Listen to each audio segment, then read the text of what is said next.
زواج بوسي بعمر 70 عاما يهز الوسط الفني ويصدم بناتها مي وسارة نور الشريف. العريس مفاجأة. أهلا بكم أجمل متابعين في الدنيا. يا ريت اللي لسه ما اشتركش في قناة أخبار الفنانين مع العراقي يشرفنا بالاشتراك ويفعل زر الجرس والكومنت. أهلا وسهلا بحضراتكم.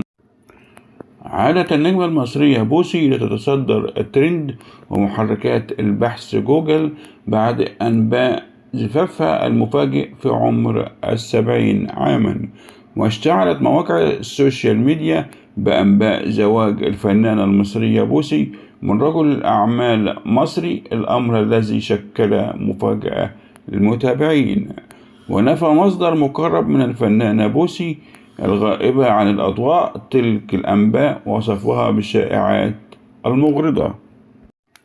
وولدت صفيناز أدري الشهيرة ببوسي في حي شبرا بالقاهرة عام 1953، وحصلت على بكالوريوس التجارة عام 1977، وتزوجت من الفنان نور الشريف منذ عام 1972، وأنجبت منه سارة ومي.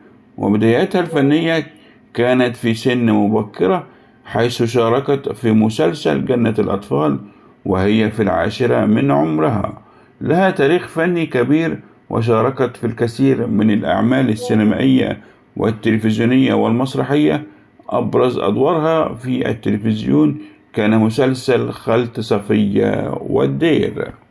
ومن أهم أعمال بوسي ليالي لن تعود والضحية ودموع في ليلة الزفاف، بالإضافة لمسلسل بدون زواج أفضل وسنة أولى نصب وسيقان في الوحل ولعنة الزمن والعاشقة وأنكل زيزو حبيبي وفتوة الناس الغلابة والزيارة الأخيرة.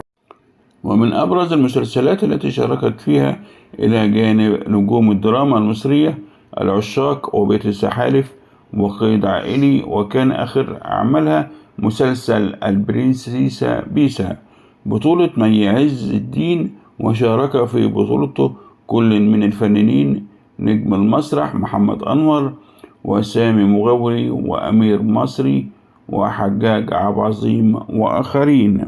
فضلا وليس أمرا فعل زر الجرس ليصلك كل جديد، والسلام عليكم ورحمة الله وبركاته.